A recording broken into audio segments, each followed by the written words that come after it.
It's just like, I didn't expect you to be so fucking hot. You're listening to the Art and War podcast with your hosts, Mitch and Nathan. Mitch is a former airborne infantry squad leader who now spends most of his time coaching soccer. Nathan is a professional illustrator and an avid shooter with a couple of years of Canadian military experience. Together, they run the Seaburn art page. Enjoy the show. Hey guys, welcome to Art and War with Seaburn Dad and Illustration Nathan.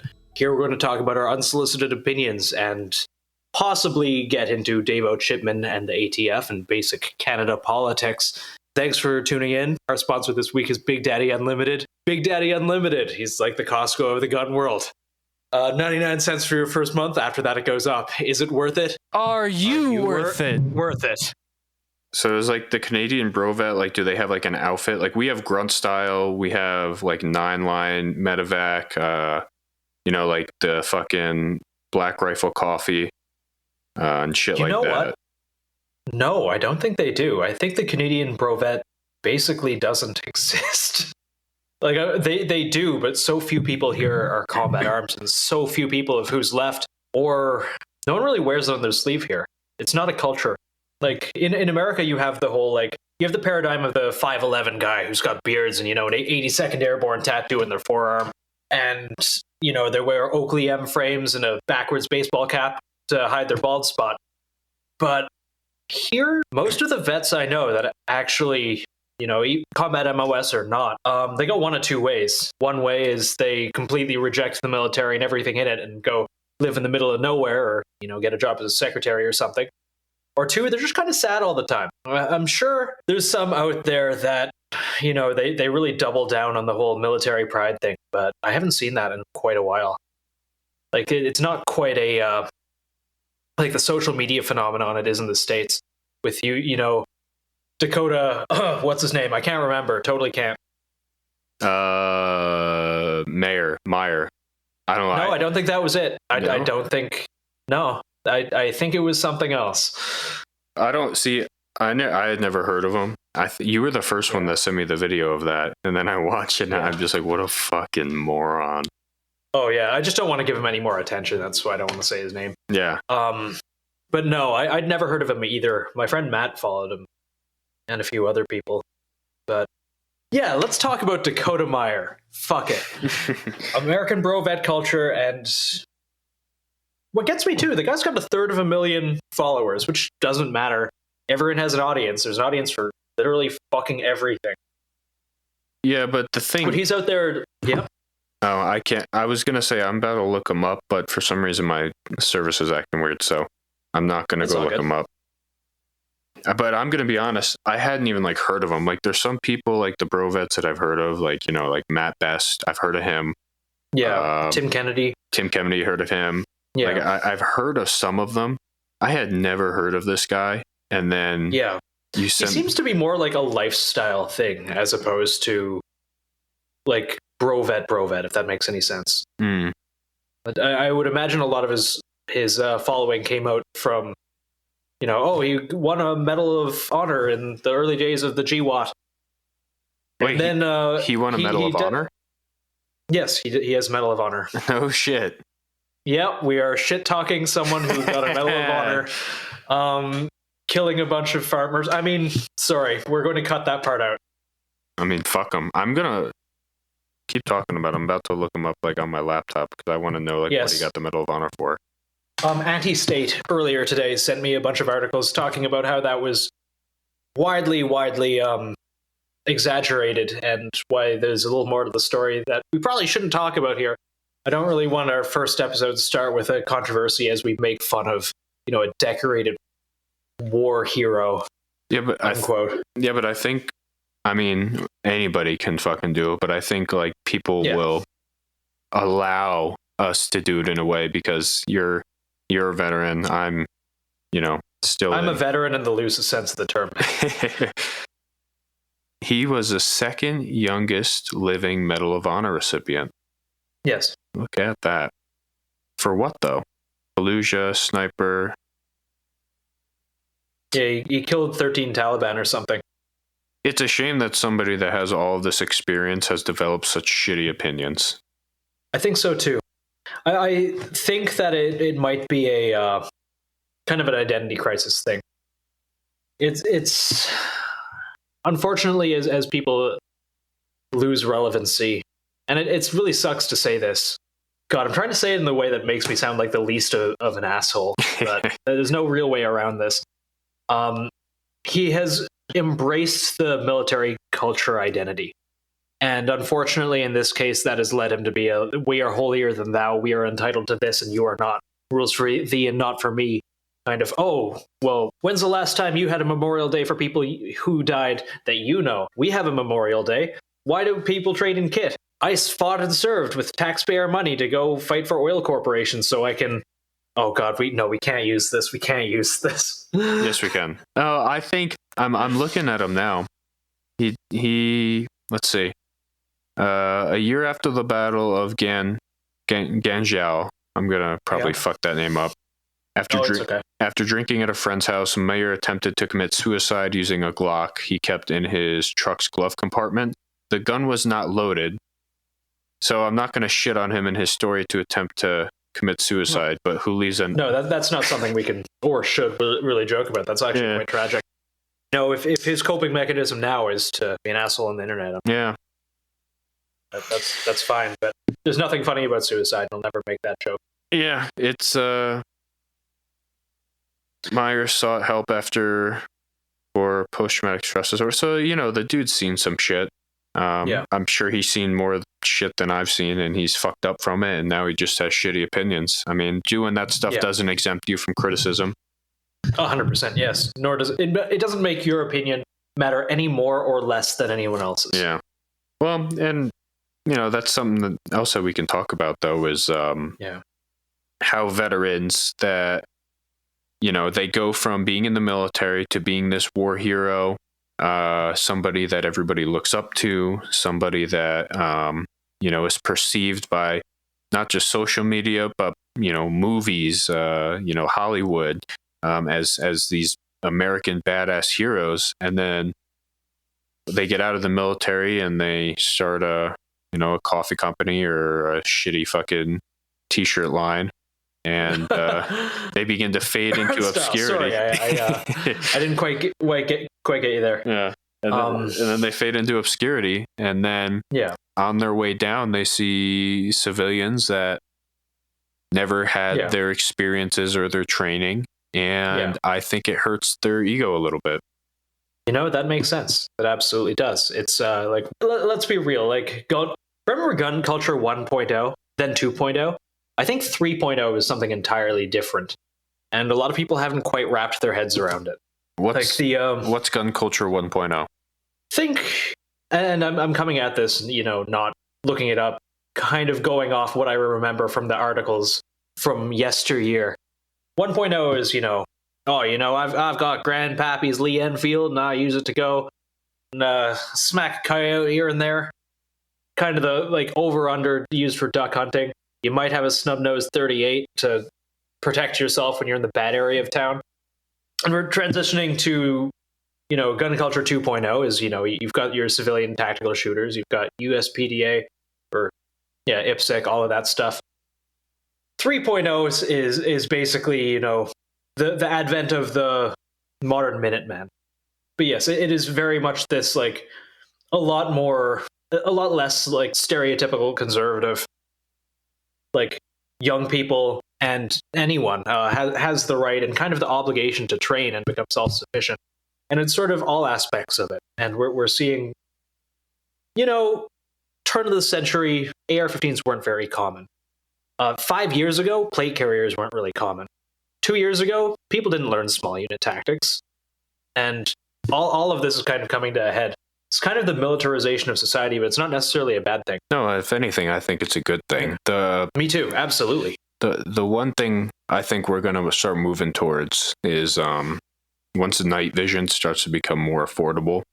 Yes, I want everyone to have night vision, absolutely. I think that's going to be the next. I do need night vision.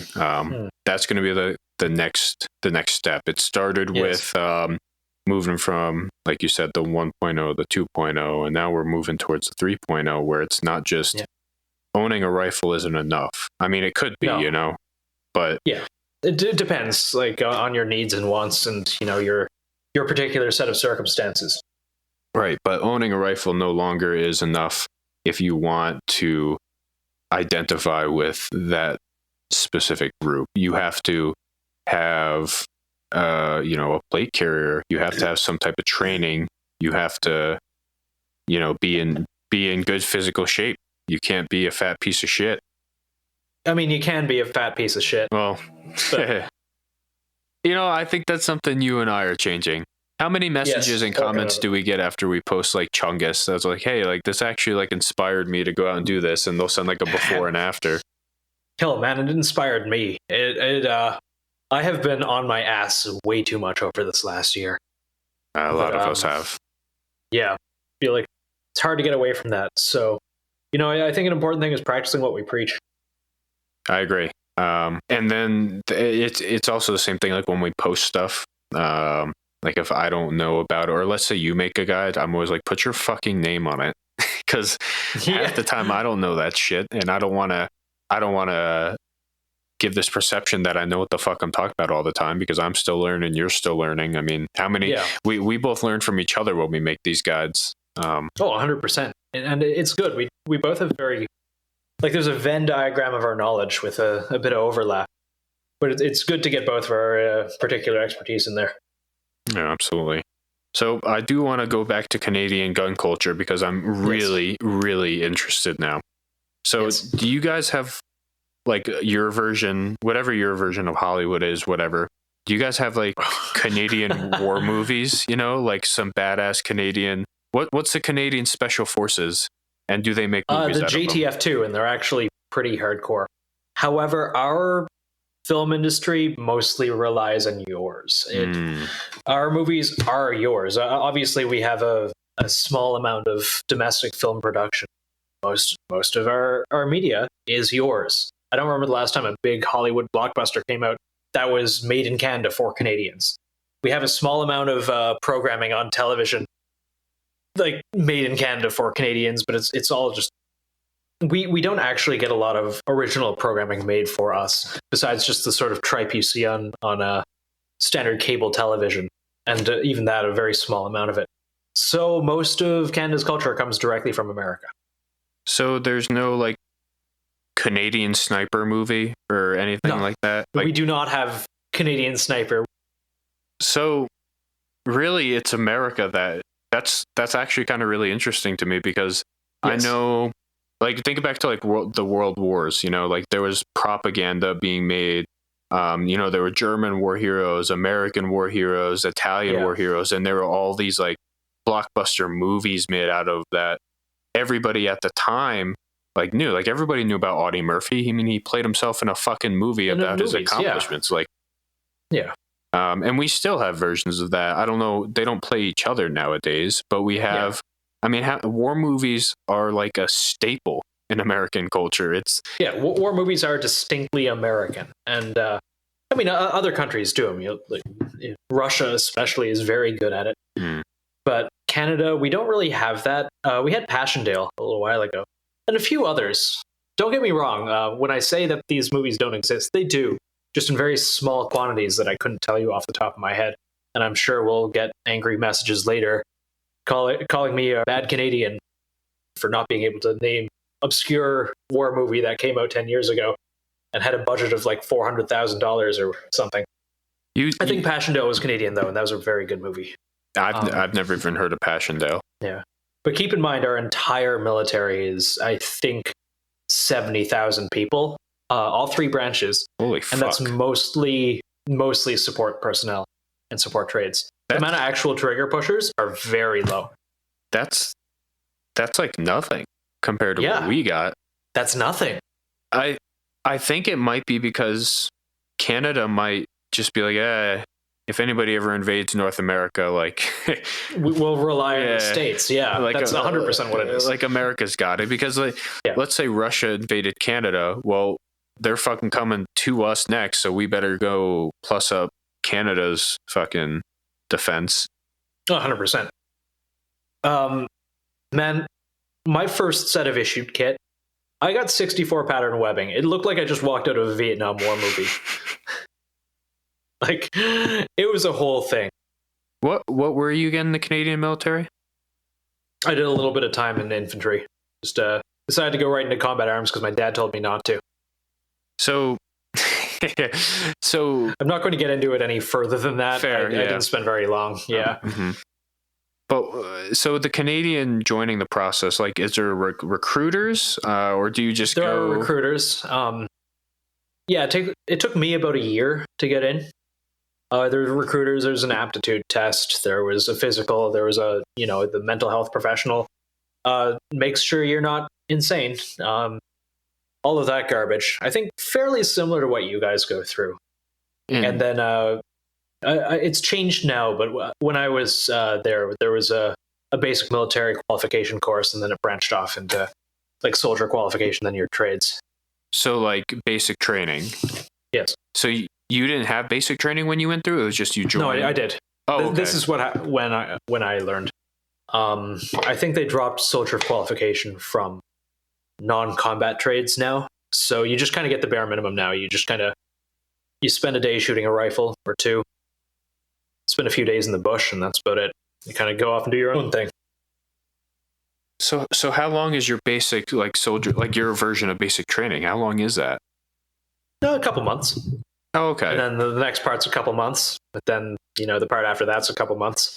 And is it the same like aggressive drill sergeant culture where you just get fucked up all the time? You do the right thing and it's the wrong thing, and you're just getting constantly dicked down by somebody with a stupid brown hat?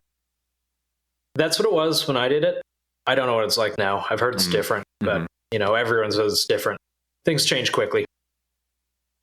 I think if I went through Canadian basic training, the accent would just kill you. It would fucking kill me. Imagine doing it, but like a solid quarter to third of the guys you're with don't speak the same language as you. You might be surprised, but that's how a lot of basic training is in the U.S. Really? Yeah, I had a dude from Vietnam. Really? And he didn't speak any English. And I mean, he spoke like bare minimum, because I'm pretty sure there's a test that you have to take in order to show that you're, at least somewhat proficient in English. But a lot of that shit just gets fucking, bullshitted. But we had a dude from Vietnam. 100%. We had dudes. Especially now recruiting is so bad. Yeah. We had a dude from Kenya that didn't speak English, a bunch of dudes from Mexico that were just getting their citizenship essentially, and then dudes because from the military in America sponsors citizenship, right? It did, and then I think Trump took that away, but then I think Mattis brought it back before he left. I could be wrong, but I've heard they've brought it back, but I might also be wrong. You'd have a finger on that pulse. I would have a few of my friends who want to move to the States have talked about joining the U.S. military, but they don't know any more than I do. Don't fucking do it. Oh yeah, no, it goes without saying. Don't fucking do it. No, but we had a very, very, I mean, I wouldn't say like a quarter or what you said yours was, but there was, like a good handful of people in each platoon. And in the company, it was probably a good like 20, 25 people that typically don't speak very good, if any, English.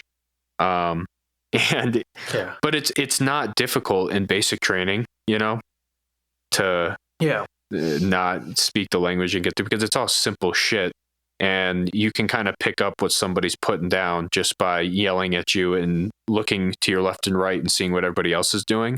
So they do pretty well. But I mean, there's a really good friend of mine. He's medically retired now. He actually lives like an hour away from me, believe it or not. But just drop in at the middle of the night. Just go say hi. He'll be fine. I might have to. Just throw rocks at his window. He's the one that started to get me to want to learn Spanish a little bit more.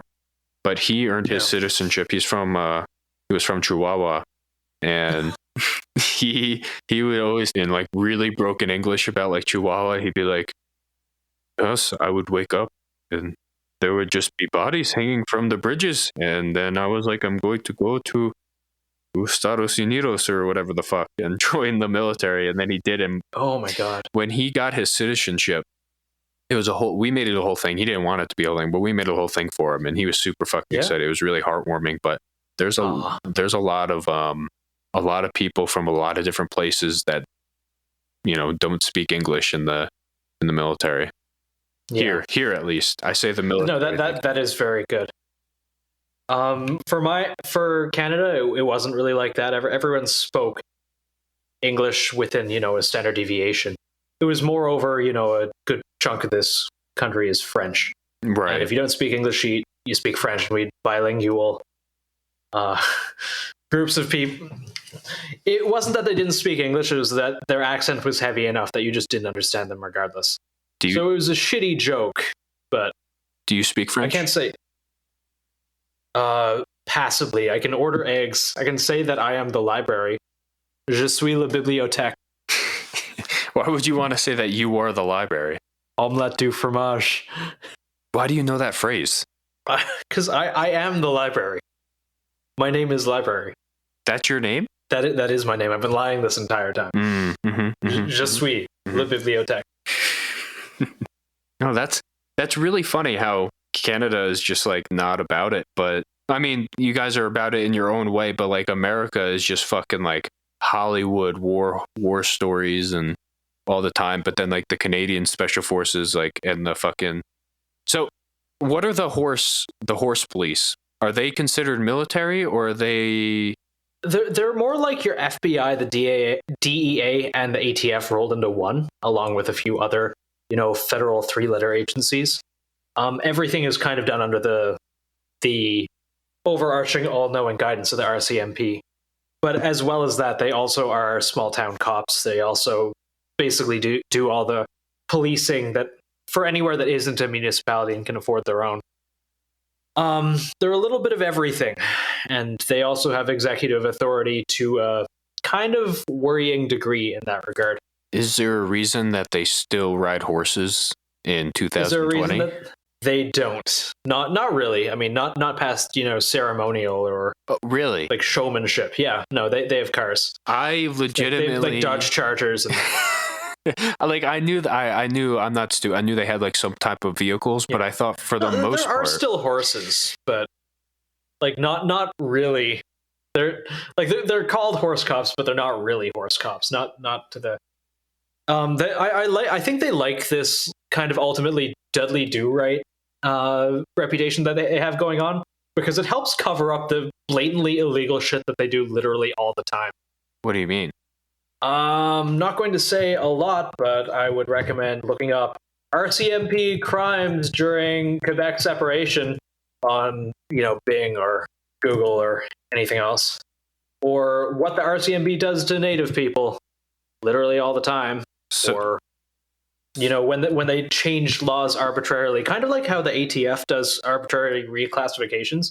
The RCMP also does it quite a bit. Their firearms lab is sort of notorious for it. So, for example, when the AR-15 got banned about a year ago now. Wait, that recently? Sorry. Yeah. Wait, I thought Canada hasn't had ARs for like a couple of years now. That's like a very recent. No, it was May of last year. The mass shooting in Porto Peak, very close to where I am, was in April of last year. And but before that, you could own like the same shit that we essentially could. Yeah. Mm-hmm. Why did nobody ever talk about Canada being like that you could have guns in Canada? Yeah, I don't know. It didn't fit a political narrative. You could always have an AR-15 here until fairly recently. Wow. There was a mass shooting. Eventually through, and you know, the investigation isn't done, and most of what is done is redacted. And I'm going to put on a tinfoil hat for a second and then point to the fact that he was at a police informant drop point the night before the mass shooting, withdrawing a unspecified amount of cash. And this was broken by one of our mainstream news sources, Maclean's. Wasn't great. There's a lot of conspiracy theories and conjecture around there. But Maclean's got the testimony of, I think, 2 police and a banker saying that the only people who did what he did had to be police informants. The guy had a bunch of ties to We're not going to get into it. Not in this podcast. Not here. I'm not Alex Jones. Okay. Yeah. No worries. But that's still astonishing to me because I had no idea that was last year. I mean, maybe everybody else knew and I just didn't know. It was May of last year. They banned AR-15s, M14s, and when I say this, it includes all the variants thereof.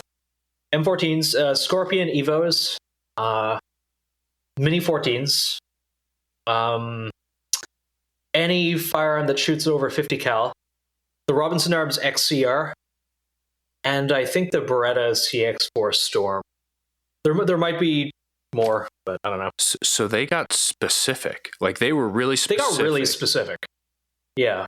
The problem is our version of the ATF, basically the RCMP Firearms Division, got involved after that, and they started arbitrarily naming things that weren't AR-15s as AR-15s. So a ton of people, without ever getting notified, without ever realizing it, became felons basically overnight.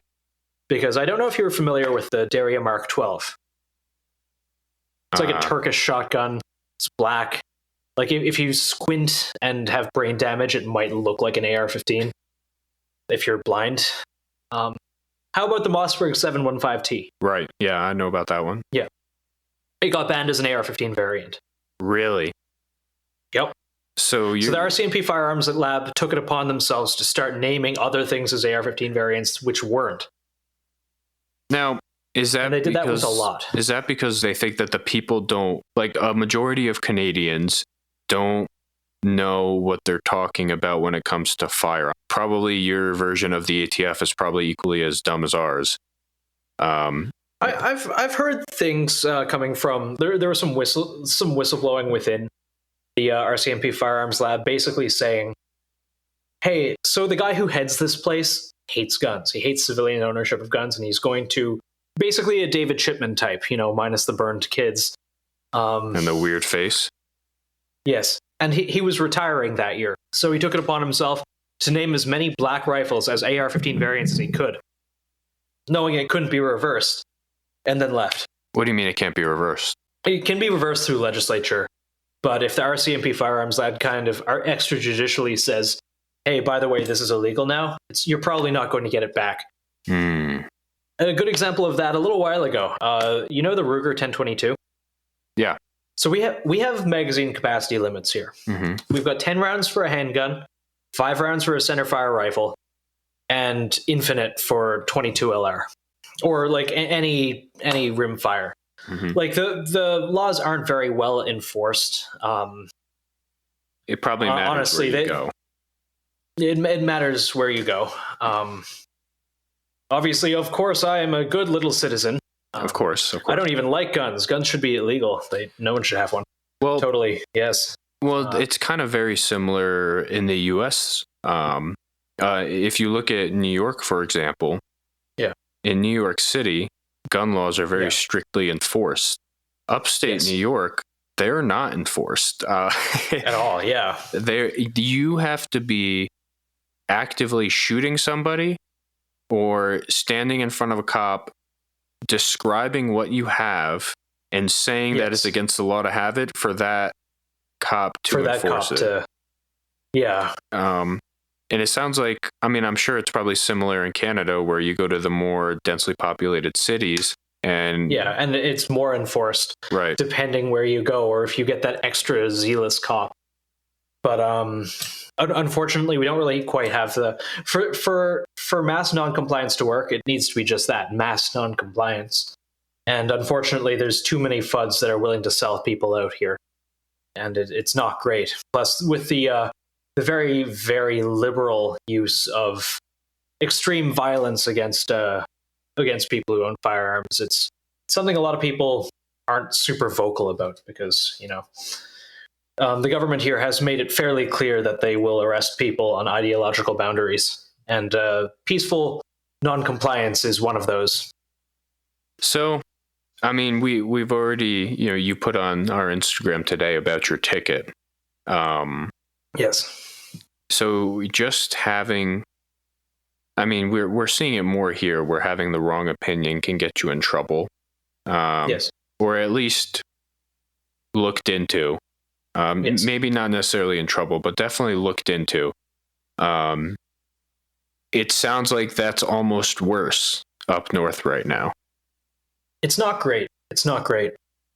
My particular province put in, through the Supreme Court, it was ordained that we do not have a right to protest during this, the coronavirus epidemic, because we are in a state of emergency, and that supersedes our Constitution.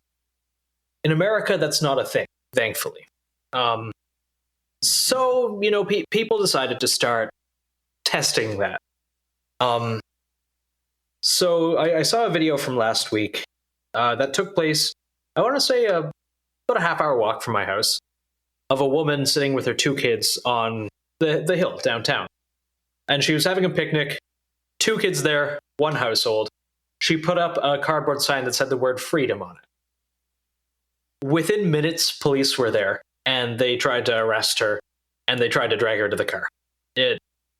So when the narrative of it being done for our safety is kind of superseded when people are doing completely legal activities, but they happen to add a sign with a political opinion next to it, even a vague one, and that ends with arrest, it no longer becomes about safety. It no longer is about safety, sorry. So she was just sitting there.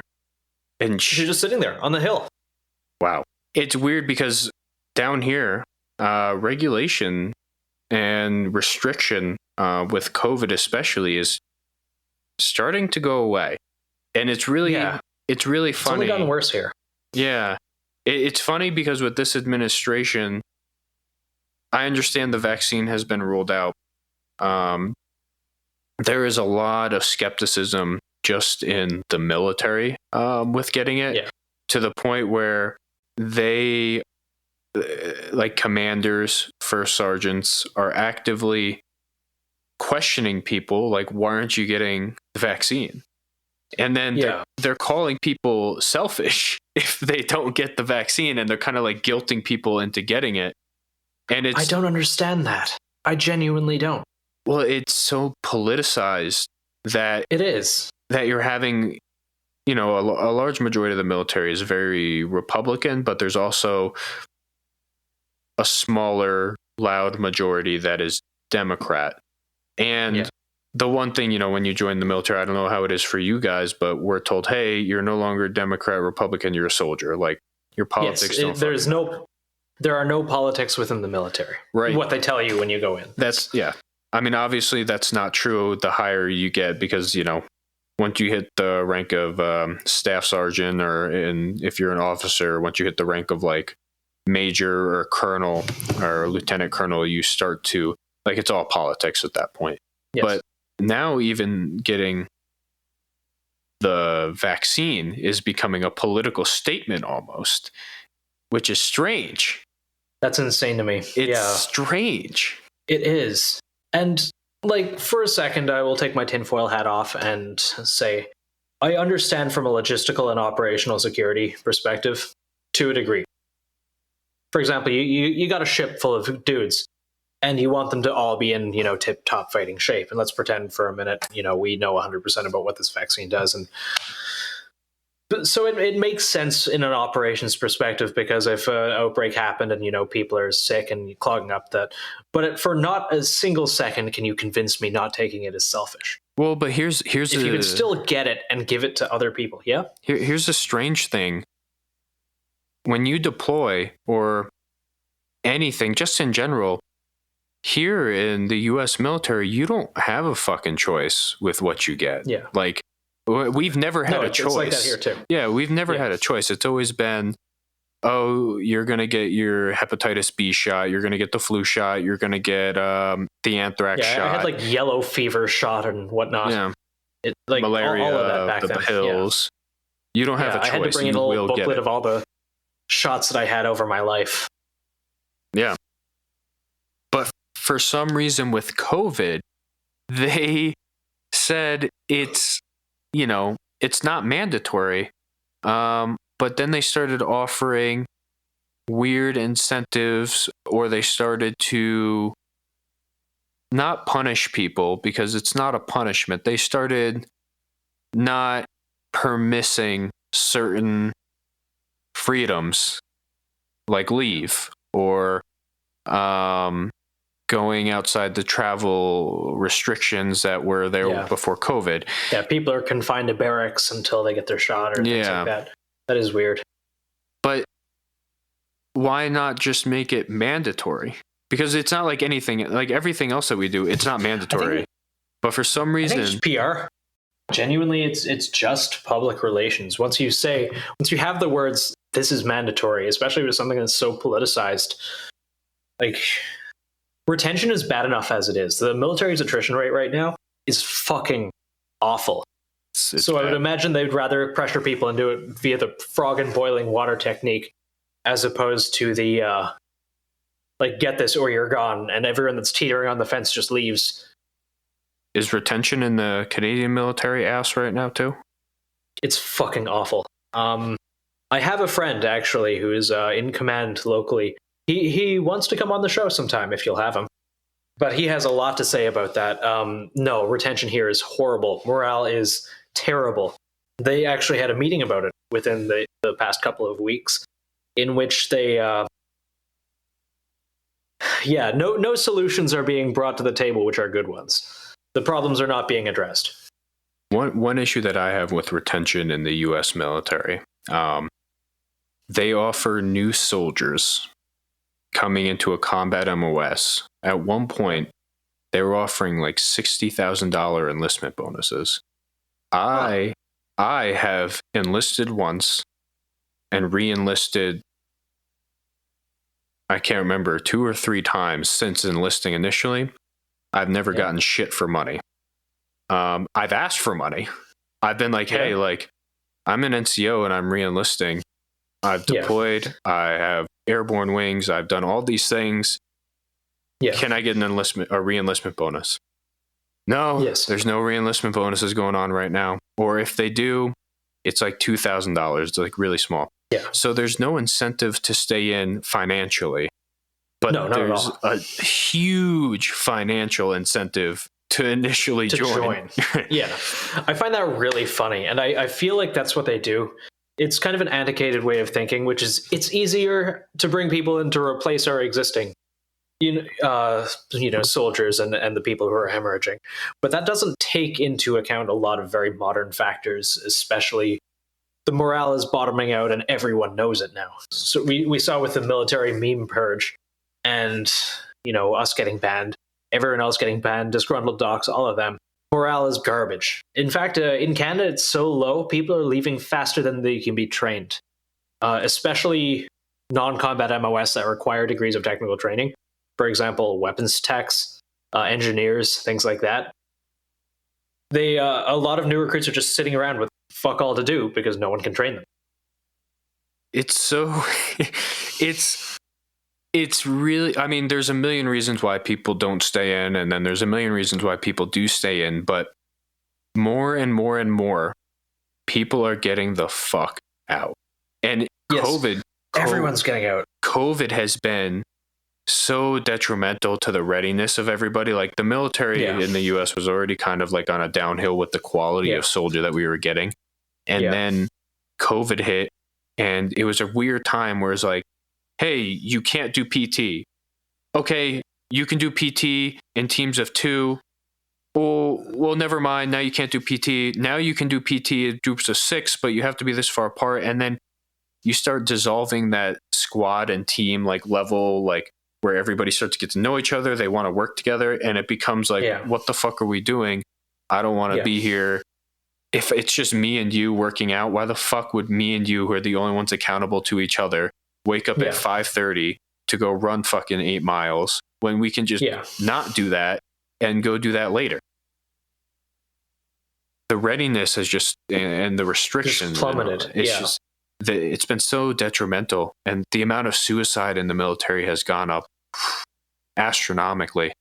The suicide rate's gone up? I didn't know about that. Oh, it's been going up, but right before COVID, and then when COVID hit, it fucking took off. I don't want to misquote it. The last time I read an article was a couple months ago. It went up something ridiculous. It might have been 30% in a year. It went up, which is 30%. Which it was already way too fucking high. Yeah. But I mean, and it's kind of fucked up because, a soldier commits suicide in the barracks. Yeah. I don't know how it is for you guys. We don't have people that come in and like clean that shit up. Like it's our responsibility. You guys have to do that. We have to do that. Yeah. That's fucked, man. I'm sorry. I've never dealt with, a suicide or anything like that. Really? Not in Canada? Not within barracks or anything. I'm sure that it happens. In fact, it happens quite a bit, but I have never personally had to deal with it. Well, and that's the point that I was about to make though. Like I have newer soldiers and they'll be like, "Hey, Soren, like, this is really like bothering me. Why did so-and-so like do that to them?" And I'm like, "Hey man, like, I'm not trying to be an asshole to you, but this is something that you have to get used to if you're going to stay in." Like it happens. Yeah. Everybody knows at least one person. And if you only know one, you're like kind of lucky, but like the longer you stay in, it just starts piling up and you like, there's just so many. And now this last year with COVID and the restrictions and readiness and morale just going into the fucking toilet, suicide's gone up, and it's just been, people don't want to be around that culture. They don't want to be around that shit. I know that we probably shouldn't talk about it on the show, but you've had some personal experiences even lately with some soldiers in a pretty rough place that resorted to some kind of not good shit. I think that might be indicative of just the world that we're living in right now. It's very well, and I think the military, in a way, not the structure or the organization. I mean, like the people within the military are they're kind of a good gauge on society and like what I think so what people are kind of like feeling and going through, because everything, it's amplified in the military. Like if people always say like, "Oh, I'm going to join the military to like get away from this problem," and the military just amplifies your problem. But everything that's going on, like in the United States, if you look at the military, that's the amplified version of it, and it's not fucking good right now. No, Jesus. And I'm sorry to hear. I understand. I don't. These days I'm a self-employed artist, but a lot of my friends actually are military, just usually in different trades, anything from combat arms to naval officer to techs, engineers, things like that. And across the board, attrition is terrible. Morale is in the toilet. Everyone's thinking of getting out. It's not good. Like the non-commissioned members I know are hating it. The officers I know are saying that it's only getting worse from a top-down kind of leadership way. Either way, it's culture. The world we live in right now is just kind of a rough one. It's a really strange thing, and we see people talking, at work or online that are actively in, and they're like really, really, they're vocal about not trusting the Biden administration, which is something we didn't see it before Trump. Trump, I think, came in and he fucked shit up so much that people in the military were like, "Hey, I know I'm supposed to be apolitical, but now I'm going to start using my military." And this all ties back to the Dakota Meyer's guy. I'm going to start using like my military status to start influencing something that I see as a problem with. The Democrats in the military see the people that went to the Capitol as domestic terrorists. And then the Republicans see the people that went to the Capitol as American heroes and that they should have been there with them because that's their job. And everybody is to the point where they're like, "Hey, I need to fight for what I believe in, and I need to be, I took an oath to this Constitution." And it's either one feeling of extreme or the other, and it's really, really dangerous. Yeah, it's incredibly dangerous. Just the amount of polarization that we have, and it's escalating. It's this us versus them mentality. And I don't really, not to be a doomer about it all, I'm not seeing a good way out of it. Each side is kind of escalating.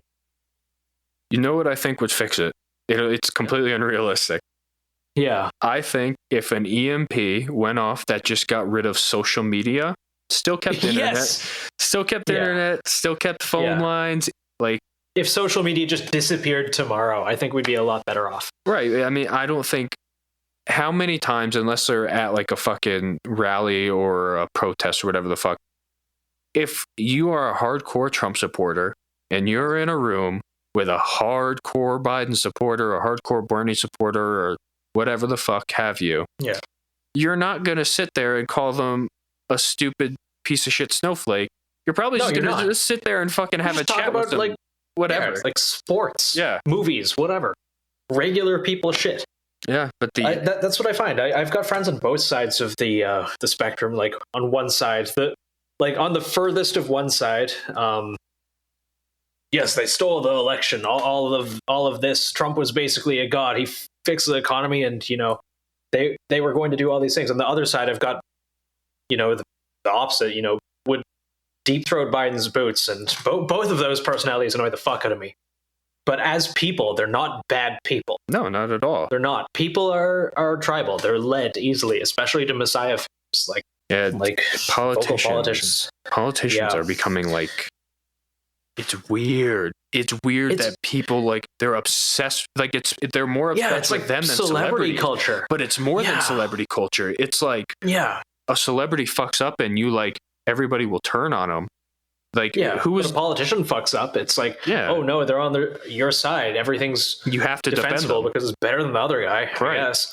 Like who was defending Harvey Weinstein? No one. Nobody was defending that fucking dude because there was pretty solid, irrefutable evidence, and everybody was like, "This guy's a creepy, weird piece of shit." But then, let's say hypothetically, Nancy Pelosi, there was some allegation that she raped somebody. Yeah. Immediately, the entire left would be like, "This is preposterous. Like, this is crazy." But then immediately, the right would be like, "I fucking knew it. She's a fucking creep. She's a rapist." And it just becomes them or me, and it's just really 100%. It's just really unhealthy. Tribal politics. It's people need to be tied to identity. It's like ever since the beginning, It's really funny because sometimes when we chat, you'll know more about what's going on in American politics and gun culture than I will, and I fucking live here. You live here, but you work a lot harder than me. That's the whole thing about when I create content, because that is a big part of my job. You're away all day, and I'm just like, hey, I'm stuck at home, and I'm gonna go radicalize myself, I guess. And I'll deep dive looking into content ideas for what we do later, and it's generally not hard to find. I generally find it within 5 minutes of just being online. All right, let's log into the Seaburn account. Oh shit, who's this Dakota Meyer guy? Oh, wow, he seems like an asshole. And then, it kind of branches off from there. I'm not going to lie, you fucking killed it this week. Oh, thanks, man. You fucking killed it this week. I know there's some days... I'm just angry. I'm angrier about American gun politics than I am Canadian ones. We've already lost here. There's some days where, I'll message you with ideas and you're like, I don't know, I'll fucking do it, but you got to give me the fucking idea. Yeah. And then there's other days where, you message me, hey, you trust me to post this? I'm like, dude, it's your fucking account due. And then you just fucking crush it. You crushed it the last couple of days, man. I gotta say. Thanks, man. I hope we don't get poofed for it. We did call a quasi-elected official a child killer, but it does help that he actually did kill children. I mean, I don't know if that... I mean, it helps us, but he did kill children. It's not great. He did kill children. And at the end of the day, that's a net loss. It's very unfortunate. And I'm going to be honest. I know fuck all about Waco. I know why everybody's mad about it. I know the big points. But I didn't even watch that documentary that came out on Netflix that everybody was constantly asking me my opinion on. I still haven't seen it. It's a good little show. I'd probably I don't know, watch that with your wife at some point, but she might not like it. Is it biased? Not really. No, it's more realistic. It humanizes all sides, but no matter what you get out of it, fuck the ATF. I mean, yeah, and it makes that pretty clear. But at the same time, what they did is pretty indefensible. God, I keep burping.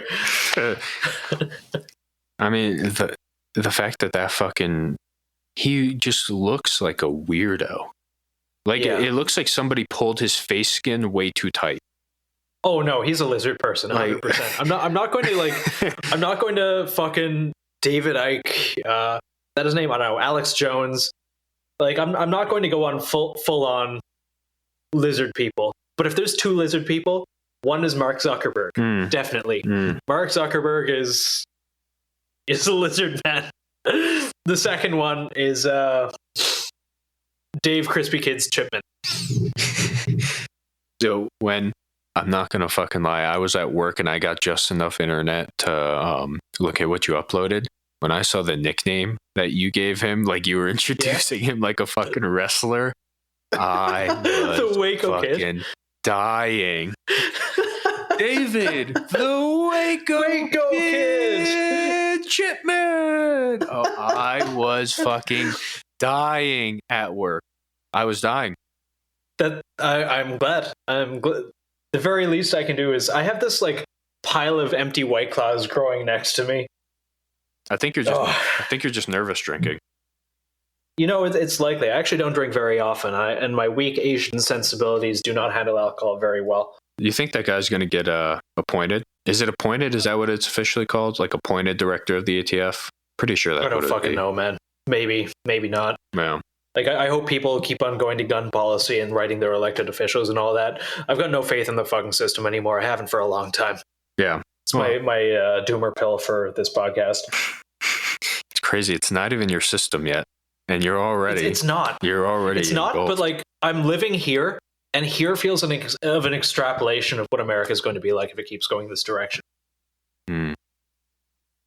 I saw... I saw a video of this Venezuelan woman where she posted this video warning America. She's like, look, like, I'm not... Because you know the whole shit with Venezuela, like... Yes, their shit's, yeah, it's crazy. Venezuela's not great. It's been not great. It's still not great. That's a whole nother topic. But this woman, instead of talking, I wonder why CIA. Sorry. Instead of talking about how not great it is, she instead was like, "Hey, like this needs to be a warning because we did these steps. We banned." I don't remember what it was first. It was either something to do with speech or something to do with guns. And then in the span of like 30 years, it went from here to here to here to here to where it's at now. And where it's at now is... It's like the ban guns, ban speech, ban this, ban that. Ban. And we have some interesting things coming down the pipe here.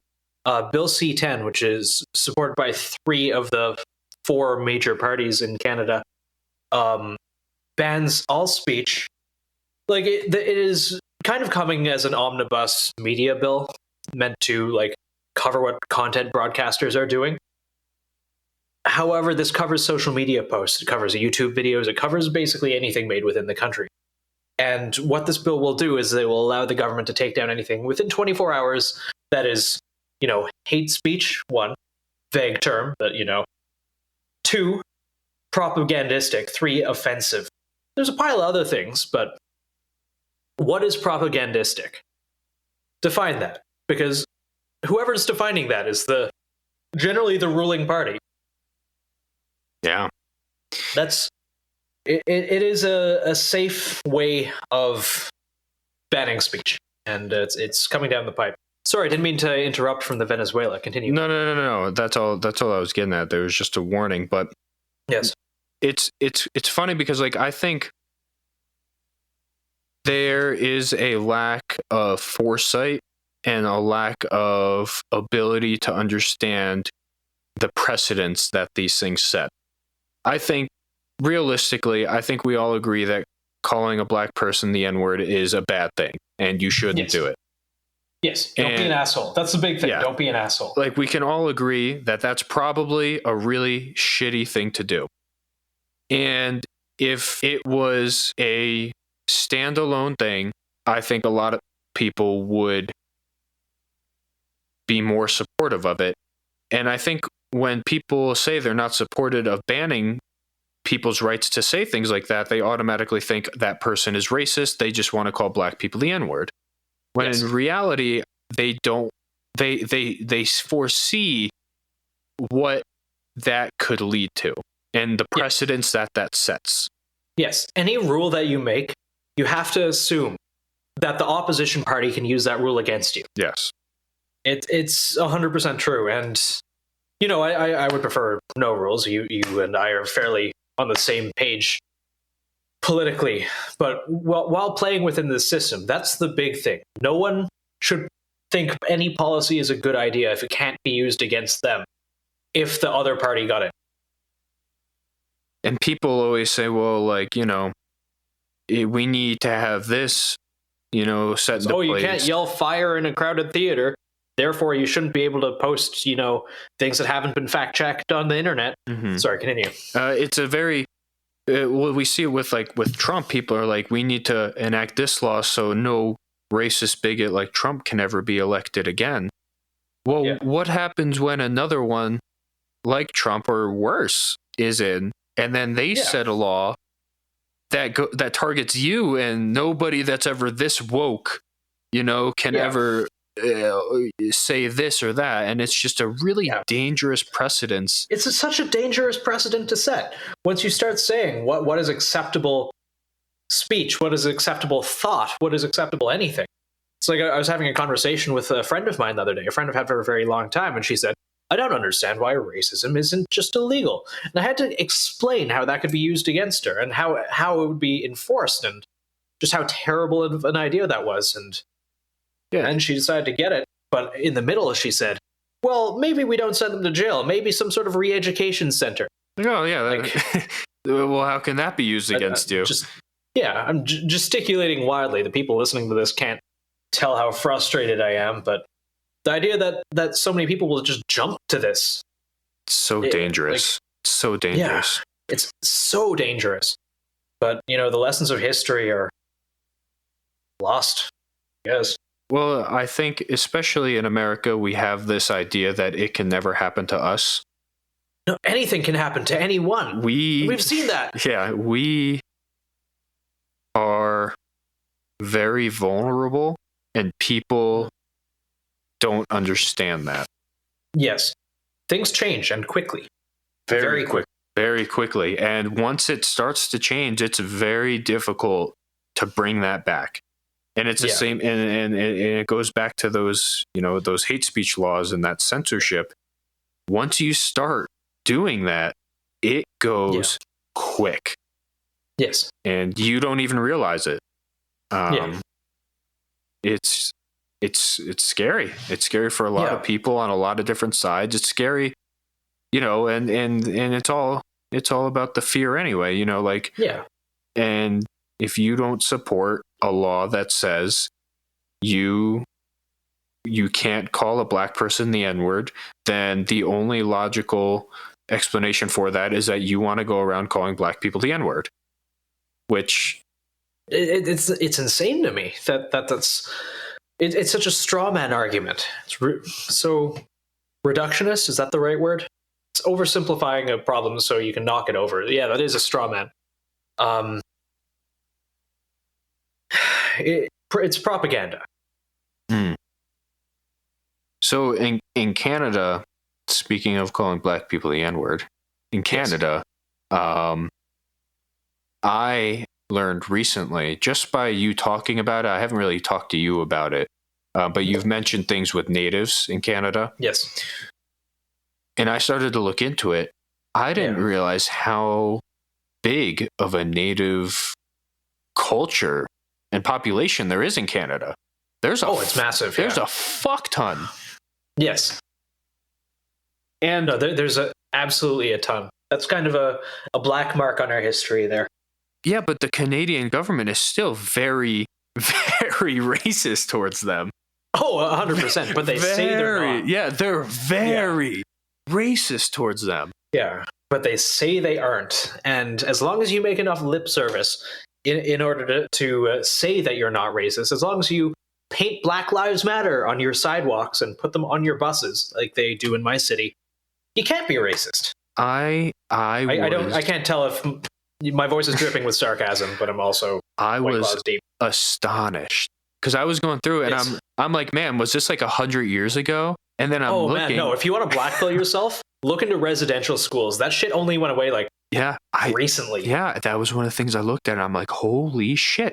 Canada is like 200 years.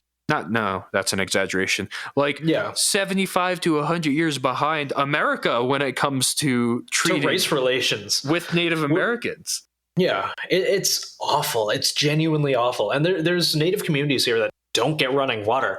Or if they do, it's contaminated. And we have absolutely just fucked the dog in terms of our like Native outreach. And my best friend, actually, one of the two, he's Aboriginal, and the stories that he tells me, they're not great. Oh, I didn't realize. And it's funny that Trudeau, isn't he the one that did blackface like really bad? Like 3 times. like gorilla black. Like I'm not saying like gorilla 100%. I'm not saying gorilla like black people are fucking gorillas. I'm saying like that's how like that was the color. That was the color, like that dark. Yes. No, he's had a pile of scandals and no one cares. But no one cares. Is he considered like a Democrat, like a progressive in that country? He's like the mid-progressive. Then we have a third party that's further progressive. Then we have like 4 main political parties. We've got the main 2, conservative and liberal. Basically, think of them like Democrat and Republican. Then we have the NDP, which formerly was just like trade unions and whatnot, and like they're the further liberals, and they split the left vote a little bit. Nowadays, they're just corporate. They're basically just another branch of the Liberal Party to get more votes. As much as people hear this and get mad, that's essentially what they are. Since the guy who headed that party died, Jack Layton, a couple of years ago, they've been on a bad track. Then the fourth party would be the Bloc Québécois, which just want to separate Quebec from Canada, which I think would be in the best interests of all of us. And those are the French, right? Yeah, they're the French. Yeah, they can leave. I'm joking. I love my Quebec friends. They can do whatever they want. I don't care. I just think balkanization's great. Don't you guys have the people that left the royal family living in Canada? Or am I thinking? I thought they moved to the States. Did they?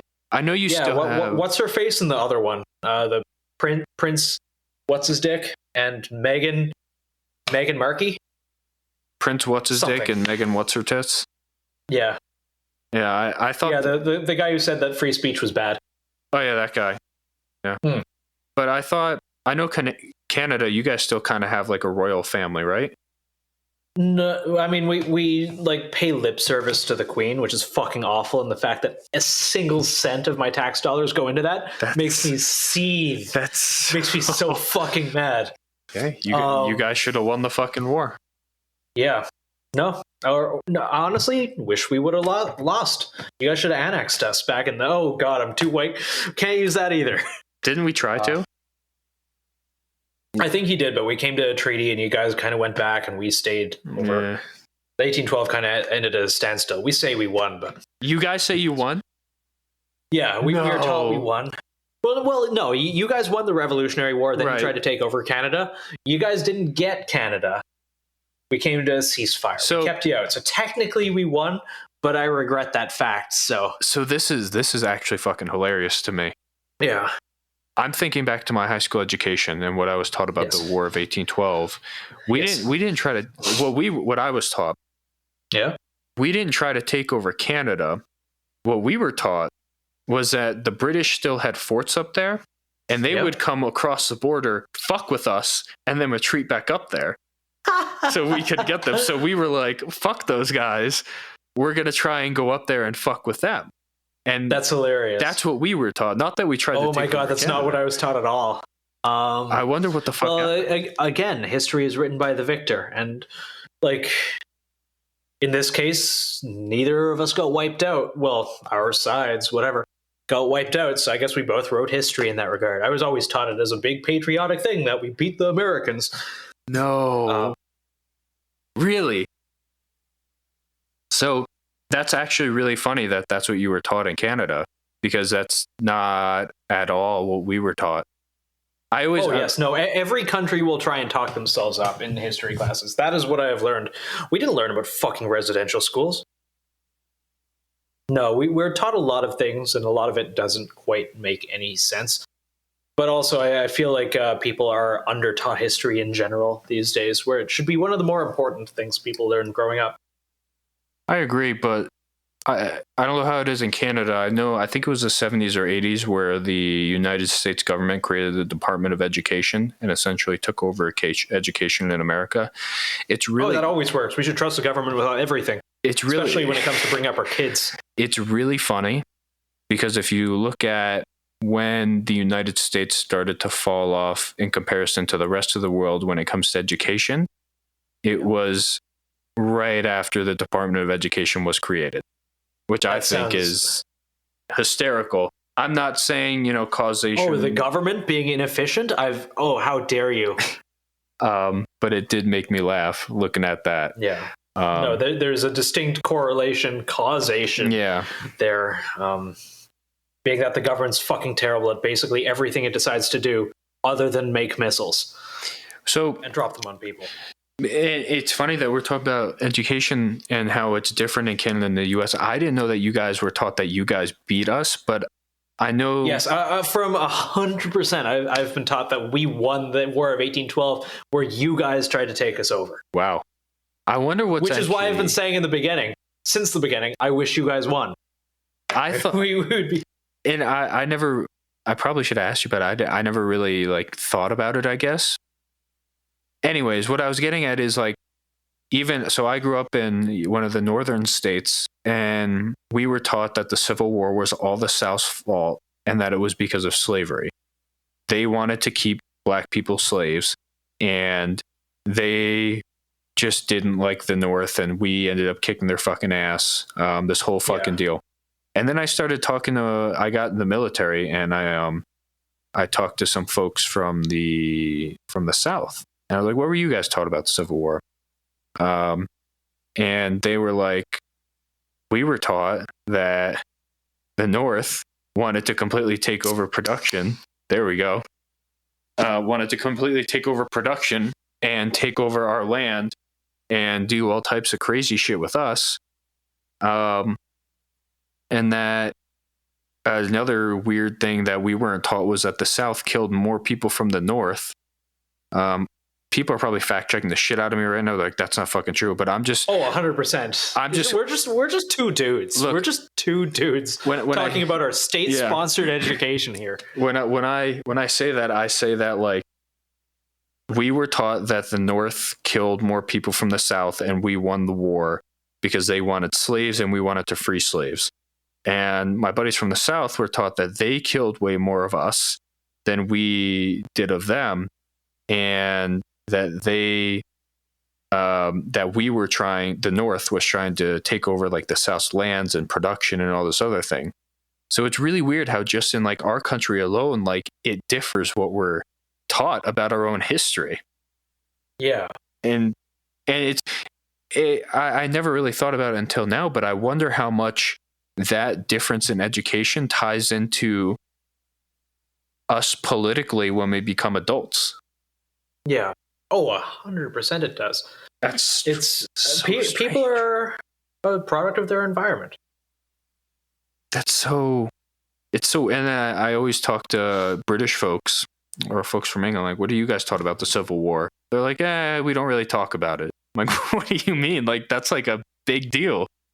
I mean, at least it is for us. Maybe it's a big deal for us because we became a country, but yeah. I know a ton of... But no country wants to talk about when they lost. We, even Vietnam and Korea, I remember in high school, we were taught that we still won that war. Yeah. I grew up with the belief and understanding that the United States of America has never lost a war. Yes. In our nation's history. I was also taught that America won the Vietnam. I only found out when I was 14 or 15 that America lost. Look, we got fucked up. We got I have my uncle and some other members of my family served in Vietnam, couple of them were pogues and they didn't do shit, but a couple of them were in the shit. And I already know that some stories are exaggerated, but like, yeah, man, like even they were like, yeah, we got fucked up all the time. Vietnam was just a fucking disaster. Yep. But I was always told that like we went in and fucked shit up, which don't get me wrong, we dropped napalm, like we weren't fucking around that war. No, absolutely not. But those were very different. But at the same time, you eventually got forced out due to, overwhelming public opinion, and it's very hard to get rid of a homegrown insurgency. It's very strange.